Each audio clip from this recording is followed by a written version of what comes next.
And today we're reacting to saddest movies I've ever watched. Before the video starts, tell me the saddest movie you've ever seen. I gotta say one of them. This one definitely almost got me, fool. Like, you know when the tear kind of like, you like, damn, I'm really about to cry because of a movie. Castaway. Oh my god. Castaway, that was one of the saddest things I've ever seen in my life. That hurt me. When the ball flew off, when it was floating off, and he was on the raft, and he was like, what's that? I was like, for real. That being said, let's get to the movie. Let's get to the video.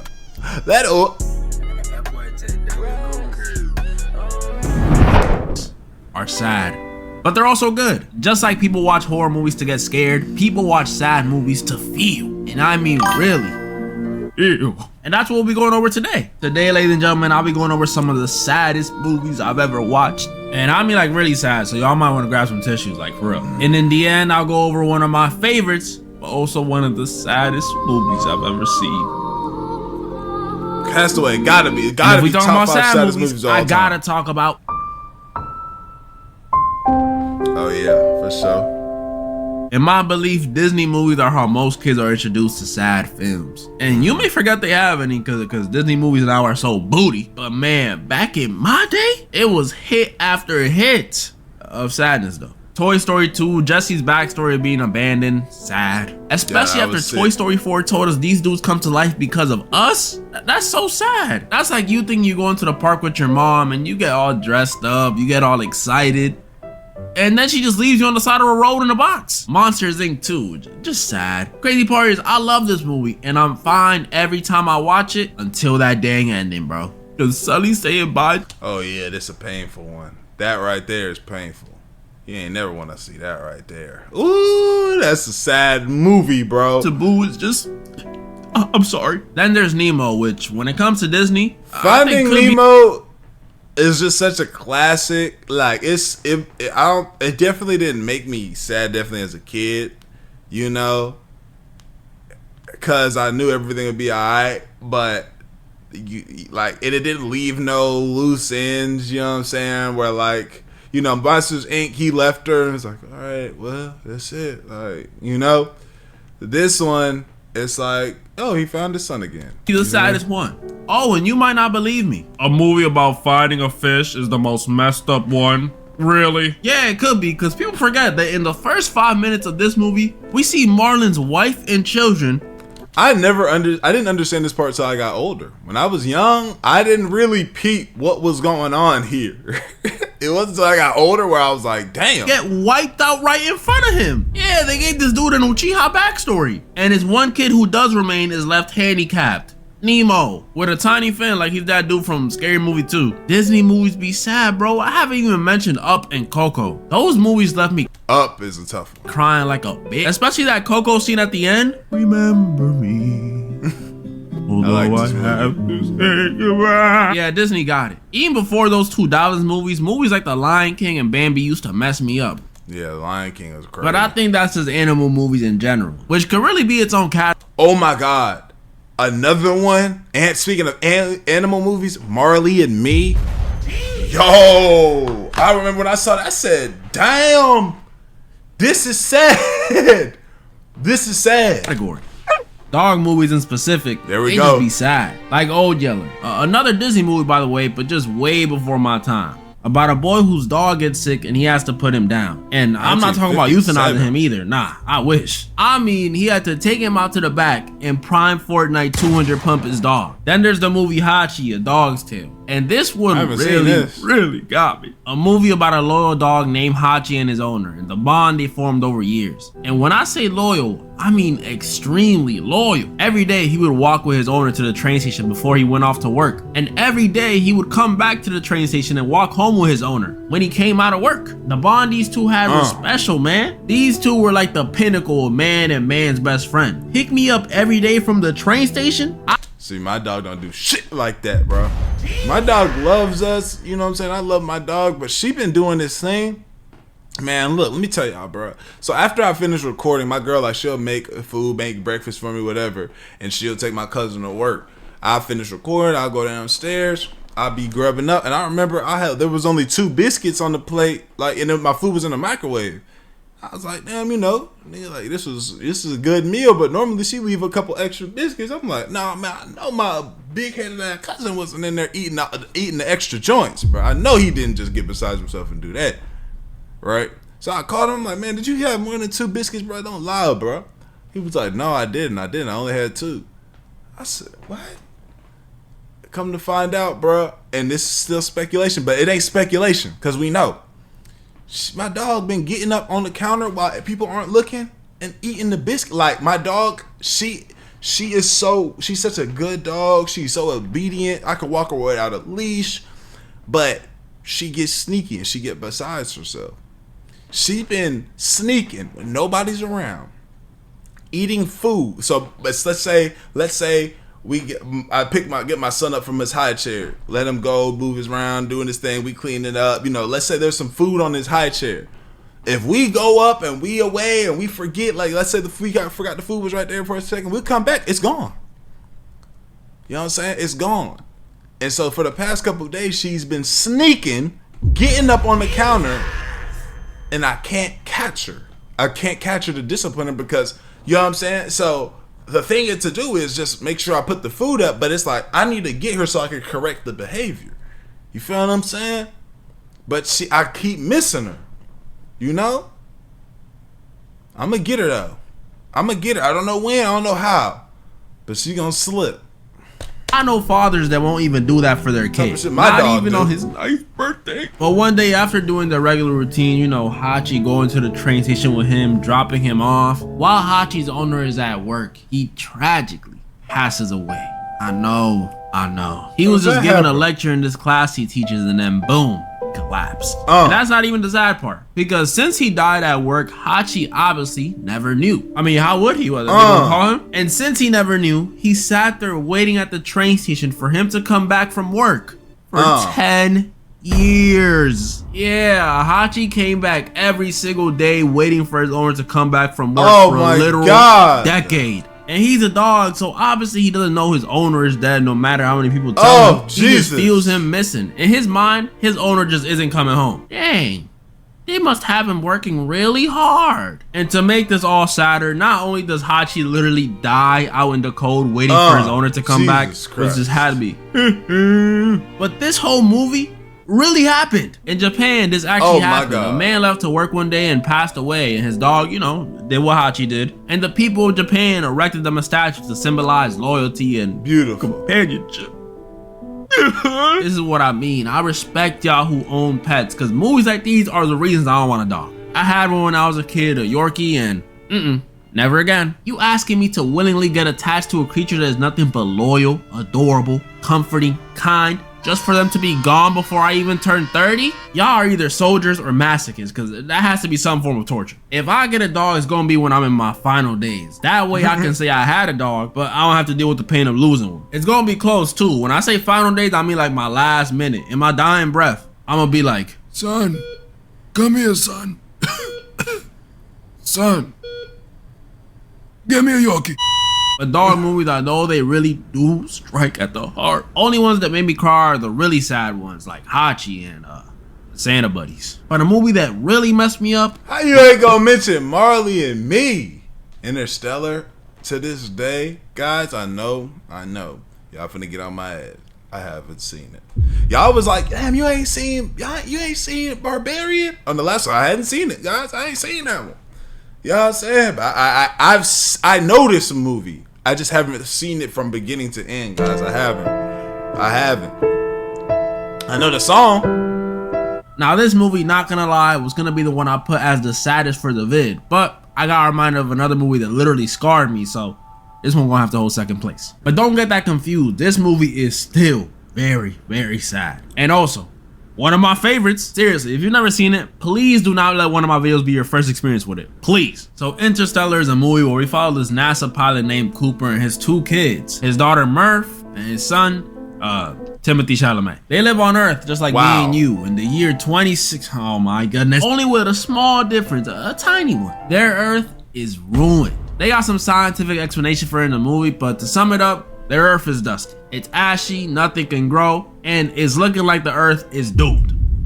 Until one day there's some good news. This same dust that's ruining the earth creates a message on the ground that Cooper decodes, and he uses that to find NASA's secret base. God. How the dust did that, I'm not going to explain now, but it did it. And I was about to say, how the hell? Professor, how the hell did dust tell us what to do? Tells Cooper there's still a chance to save the human race. Oh, that's great. What do I gotta abandon your kids? Yup, the only solution they had to deal with this dusty globe stuff and save humanity was for Cooper to ditch his kids to go check out planets that could potentially host life. You know, house humans. And I really wanted to make a joke about how I ditched my kids for free, no saving humanity needed. But after seeing how his kids reacted, I can't, man. I can't. Look at Murph's reaction. I don't think I could walk out on my daughter after seeing her cry like that. At least not if I like. Hey, I'm not doing that. No, I'm not doing that. Y'all need me to save the world? I'm the type of person, like, y'all saw Fantastic Four. Y'all know when they were like, oh, give your kid up to, I wouldn't even have came up with the plan to leave my kid in the little middle part for the big, what was the big guy's name that come through and even get closer? We all gonna die at this bit then. I'm not giving none of my children for nothing. We all gonna die at this. So the earth has ended. Don't put me in a position like that. Hey, sacrifice your child, the whole earth will be saved. Not happening. We're all dying. Sorry. A blindfold or some shades or something. No one wants their parents to leave, much less a kid who only has one of them, and let alone to freaking space. I'd rather you just tell me he went to prison. Can you say he went to prison? That's what I'd rather hear. The crazy part is it's sadder on a rewatch because you know all the messed up stuff that happens later. Bro, this junk is so sad. Even the dust was telling him to stay. Hey, what's good, y'all? I'm back again. And I've been putting a lot of people on to this program called Free Cash for a while now. Check out one of my supporters that had the biggest payout that I've seen yet from all the DMs y'all have sent. And I promise you, they've been hitting me up saying that they've tried it and it's worked. They've been getting cashed out, and I love to hear that because it genuinely actually works. And don't think I have not been seeing y'all's comments saying things like it doesn't work. Dior supporting a finesse. They're trying to take your data. And it's not true at all. And the fact that y'all would think that I would even put that on a video to get y'all finessed is wild to me. But hey, first off, Free Cash does not sell your data. They strictly track your progress to make sure you can get paid. Only sign up with an email and password and give no personal information. So I don't know what y'all are talking about. Here's how it goes. You sign up through my link, and inside you see a list of apps and games. Download them, play, and beat the levels that they tell you. That's the key. You got to complete the requirement. And once you hit the level, the system credits your account. Every time you finish, you get real money. Cash out to your PayPal or get a gift card, while it also being free of charge. The games pay Free Cash to get new players, and Free Cash just shares the money with y'all for trying it out. It may take a little time to get a huge payout, but if you're gonna be on your phone playing games anyway, you might as well make $5 to $10 doing the same thing. I don't want to hold y'all any longer, and I hope I've cleared up some things if you've been sitting on the fence. Hit the link, try a few games, and then DM me. Let me know that you've been winning, actually getting your money. Like I showed y'all earlier, bro made $1,000 off of Free Cash. I'm not promising that's gonna happen every day for y'all, but the fact that there's a possibility for doing something that y'all already do should really be all the convincing that you need, bro. That's how sad it is. But alas, Cooper decides to go when he leaves his daughter Murph and Timothy Chalamet behind. And I remember watching Cooper get on that spaceship thinking, dang man, this is messed up. Leaving your kids for 2 years? 2 years? Man.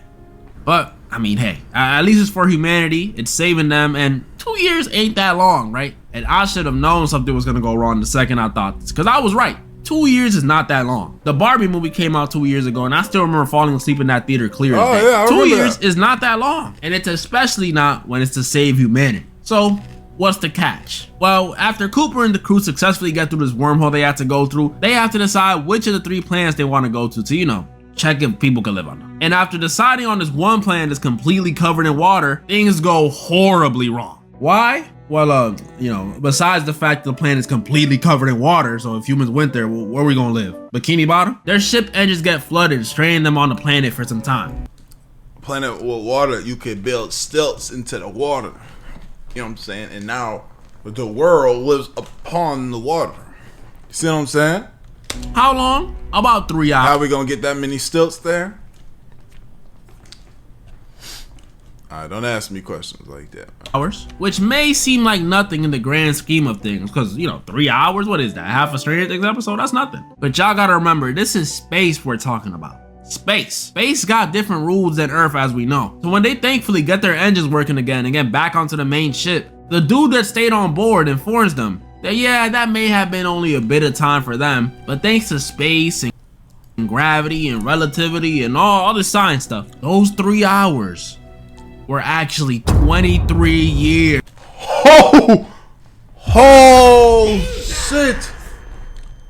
No, wait, run that back, fool. Half a Stranger Things episode, that's nothing. But y'all gotta remember, this is space we're talking about. Oh, Space got different rules than Earth, as we know. So when they thankfully get their engines working again and get back onto the main ship, the dude that stayed on board informs them that yeah, that may have been only a bit of time for them, but thanks to space and gravity and relativity and all nigga, 23? all the science stuff, those 3 hours were actually 23 years. Oh my goodness. When they revealed it, Thing is I would have grabbed a hold of this nigga's shirt and been like, don't you fucking lie to me. Stop playing. You lying. Stop playing. I mean, the nigga old as hell too. Stop playing. You're lying. Don't tell me that. You know, nigga got kids. You know what I'm saying? Nigga got kids. At this point, I'd be like, damn, my kids are dead. 23 years you've been on this ship. The dude that sent you out here is no longer with us. Fly this into the sun or something. It's over. I shouldn't come back. I just might as well not go back. 23 years. That means what? It felt like it happened to me. Like I was shocked. 3 hours on that planet was 23 years on Earth. Oh my That's God. insane. This is like the movie Old, but way worse. 23 years for 3 hours? That means a dude in the 30s could have landed on this planet, been there for about an hour, hour and a half, and he would have missed significant events. Come back to Earth confused. Germany did what? And it's not only crazy to think about, but this reveal also leads to probably the saddest scene in the movie, when we have to watch Cooper review messages his kids left him over the last 23 years and realize he pretty much missed out on their entire lives. Pretty much. Ah man, listen. I know pretty much. It hit me. Seeing how happy he was at first to see his kids, only for his smile to fade once he realized he wasn't able to be a part of any of it. It hurts. Their birthdays, their graduations, his son's wedding, the death of his father-in-law, the birth of his grandson, the death of his grandson, which just makes things even sadder. Oh my and God. even Murph's 35th birthday, which is, by the way, the same age Cooper was when he left. even on a rewatch, bro. This is just a different level of messed up, bro. Wow. Like, if there was even a little part of me that might have seriously walked out on my future kids, after watching this scene, it's gone. It's gone. They can thank Interstellar. And it's crazy. Let's go back. We might as well just go back. I would say, put me back on that planet. We staying on this planet for 5 hours. Just wipe everything. Wipe everything. I don't want my people to even know, like this happened. Like, I just want them to think I'm gone, man. I died. I don't want to get back to them. That's horrible. For as sad as it is for Cooper, you know who I really feel bad for? The guy that waited for them. Facts. Alone. 23 years. On the spaceship. He waited on that craft for 23 years alone. And yeah, he did know about the time dilation, so maybe that helped a little. But he thought at most, these dudes gonna be down there 7 years. You know, that's a long time. it beats 2 decades, am I right? Nigga, I'm going down. I would have went down there with y'all. If I would have the time is very, like, what will be 3 hours or what will be a certain amount of time is going to be way more for me. Dude, I am going with y'all. I'm going with you guys. This junk is messed up. People be overlooking the loneliness and pain that Holy must have shit. felt. I would have gotten FOMO. I would have started thinking crazy stuff. Like, what if the planet was just so lit they abandoned me and the rest of the human race because they didn't want us to ruin the party? What if? I'm just saying. It may. Bro, I would have flew back. Bro, they would have went back to no shit. Hey, they're gone. It's been 10 years. It's been a year. They're gone. This is blowing my, like, just messing my head up. They're gone. It's been a year. How can we get me back home?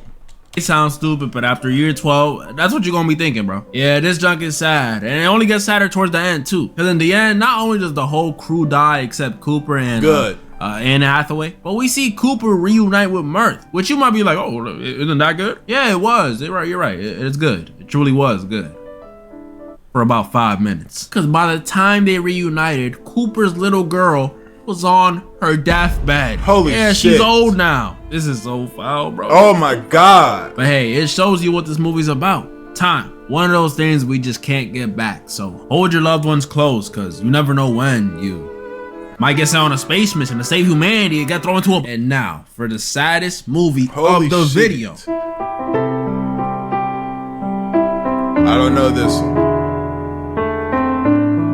Look, I got the same rules for this movie that I had for Interstellar. Watch it before you watch this, and just hope you don't get scarred. In this one, we follow a middle school boy named Jesse. I just watched 5 Nights with bro last night with my girl, the new one. It was ass, but I watched it though. Who likes to draw, and the sad stuff already begins because this kid lives on a farm. And I don't mean the kind of farm that pops into your head when you think of a farm, you know, the fields, the cattle. Nah, no, I mean his farm. family is barely scraping by and he has to wear his sister's shoes to go to school. And I didn't grow up in the best area as a kid, but being broke in a city is definitely different than being broke out in the sticks. Oh, like, yeah. I'll take witnessing drive-bys over having to walk 15 miles to school if I miss my bus. I'm good. But his family's financial situation wasn't the only issue.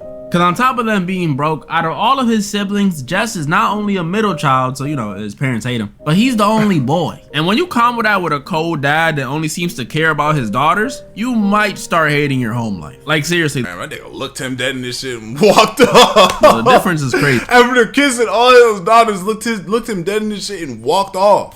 He'll hug and kiss his daughter and wish her a good night, but for Jess, hey, lights out, little bro.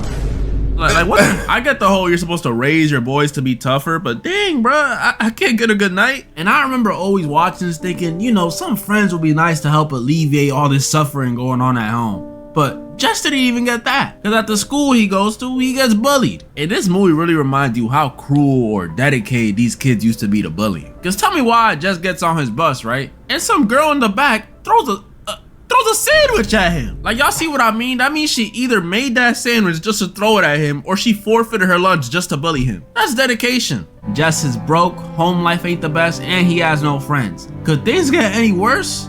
Yes. But they don't, at least not immediately. Because first, things got better for Jess when a new girl came to school, Leslie. And y'all know how back in school, everyone used to be interested every time there was a new kid, like, oh, where's she from? Yeah, nobody in the school cared. Even Jess didn't like her after she beat him in a race, which you might find silly, but I don't blame him. So yeah, the point is Jess did not like Leslie at all. But that changes fast, because after finding out they live right next door to each other, seeing she gets bullied too, and biggest of all, her giving him a stick of gum? A stick of gum? In middle school? I knew some people that would do some wild stuff for a stick of gum. Jess and Leslie start to become sort of friends. And I say sort of because Jess was still a little closed off, a little hesitant. I don't know if it was the whole cooties thing or what, but you can tell Jess and Leslie were cool, but he wasn't gonna share his Spotify playlist with her. That is until one day after school, Jess and Leslie decide to explore these woods they live by, you know, for fun. Yeah, for fun. I love running around, getting bitten by mosquitoes, and coming home smelling like grass. I love that Different stuff. when you're but from while the they're sticks. exploring and talking about...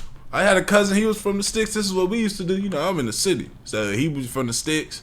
We would go out. He took me to a little place. He was eating fruit off of trees and shit. I'm like, hold on, who can do that? Like, yeah, man, we do this all the time. He had cows and all that. Somewhere in the sticks in Texas, boy. I'm talking about next to College Station Sticks. You know what I'm saying? You know, kid stuff. They stumble upon this old rope dangling above a creek. And this rope may have looked like an ordinary rope, but after Leslie and Jess swing on it, Leslie says this rope will now be their bridge. Bridge to what, you may ask? Well, the bridge to the other side of the creek.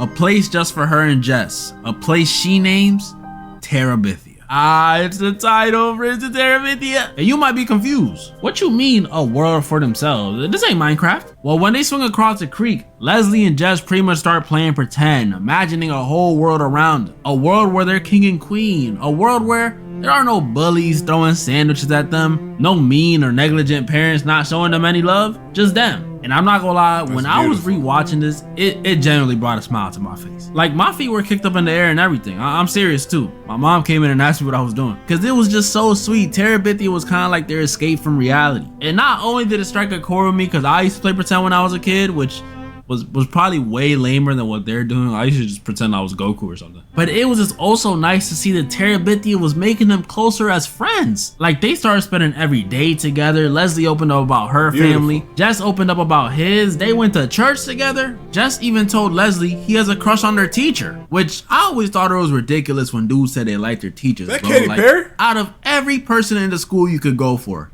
you're gonna go for your teacher? Come on, bruh. The principal is right there. The point is, Terabithia was making them closer, and they finally had something to look forward to. It was making them happier. Like, y'all cannot tell me it doesn't bring even a little joy to your heart. Come on. I see that little smile, bro. Things were going great for these two. Obviously, their home life was still a problem, especially for Jess. But at the very least, things were on the up and up. Extremely on the up and up. Because just when you thought things couldn't get any better, that teacher Jess has a crush on invites him on a field trip. Which honestly, you know I'm happy for Jess. That's my boy. This is a major win in his eyes. But is this not weird? Like, the trip to the museum. That's what I'm saying. What the fuck is she calling you? Normally when you get a field trip, it's a piece of paper, get your parents to sign this, bring it back. We going on a trip this day. Make sure you bring some money. If you ain't got no money, shit, then you gonna be chilling with the rest of us. You can't get no souvenirs or snacks and shit. That was me. It's fine. That's perfectly fine. But the weird thing is that when we see Jess meet up with his teacher, she's the only one in the car. Like, it's just them two going. Like, again, I know this is a major W in Jess's eyes, but even if it was the principal calling me for a one-on-one hangout, I would have been scratching my head. But nothing happened, thankfully. The teacher wasn't a monster. Just showing love. Just very weird. And that's not Katy Perry, by the way. That's that one woman. There's like 3 people that all look the same. It's her, Katy Perry, and I think one more woman. Hung out and enjoyed the museum. Jess really enjoyed the museum. But then Jess gets home and his family is saying how they were worried sick and they thought he died. Which is weird because, like, Mom, I told you before I left, you just ignored me. And why the heck would I be dead? Your friend Leslie's dead. Oh! She drowned in a creek this morning. Oh! Apparently she tried to swing across on a rope and it broke. This movie takes the darkest of darkest turns when we find out Leslie, Jesse's newfound best friend, died. Yup, and she's really dead. Like, after this point, we never see her again. I remember the first time I saw this movie, or should I say read the book in class. Bro, this part messed me up. Cause like, I'm a kid, bro. My mom still walks me to school. And only time I seen people die was in those Disney movies we talked about. But you know, those are cartoon animals. Like, it makes me sad, but this is just grim. I remember when my 3rd grade teacher read this part out loud. Some of the kids in the class started crying, and one of the kids sitting next to me raised his hand and said what we were all thinking. Miss, you said Leslie's dead?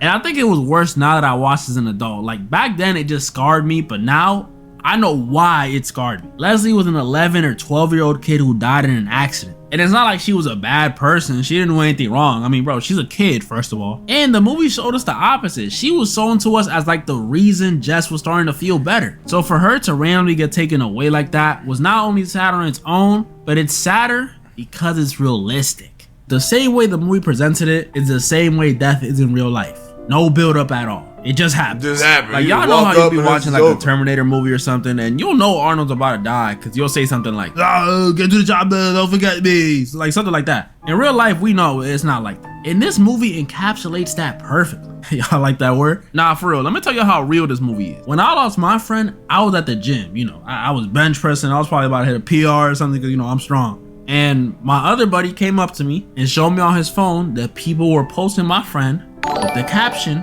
R.I.P. And y'all know how people be saying their heart sunk to their ass? Yeah, mine actually did that. Like, I don't think I ever sped walked out of somewhere that fast. The people in the gym must have been confused. Oh my goodness.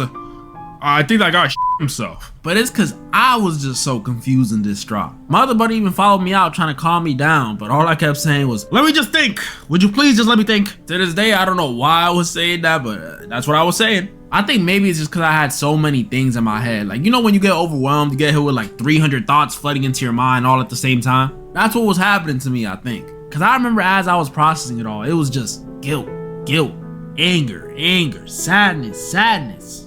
But then that one random thought came in. Man, this shit is just like British Terabithia. That's how real it is. I actually thought that. That's how real it is. This junk is realistic. I think that's why it hurt me so much to just see Jess go through it all. Like, cause he's also a kid and he's having to go through all these heavy feelings that honestly, you'll never be prepared for it until it happens. The scene where he's crying in class, the scene where he's mean to his sister because he's upset. And that scene with his dad comforting him. This video got me tearing up again, y'all. Jess at the end of the movie doesn't get over it, because you don't get over that stuff. But he accepts that Leslie is gone. And instead of abandoning Terabithia, he decides to build a proper bridge so he can take his little sister there. And they can experience what him and Leslie experienced. That was pretty much all the movies I wanted to. Great. That sounds like a great movie. I'm not gonna watch that one though. I'm not gonna watch that one. I think I'm gonna tap into this Interstellar, even though I know what happened though. That being said, let me know what y'all think, man. Oh, like the video, sub up, comment that bitch, channel, layout, preacher, Griffin. We gone, man. ADD lad, dope.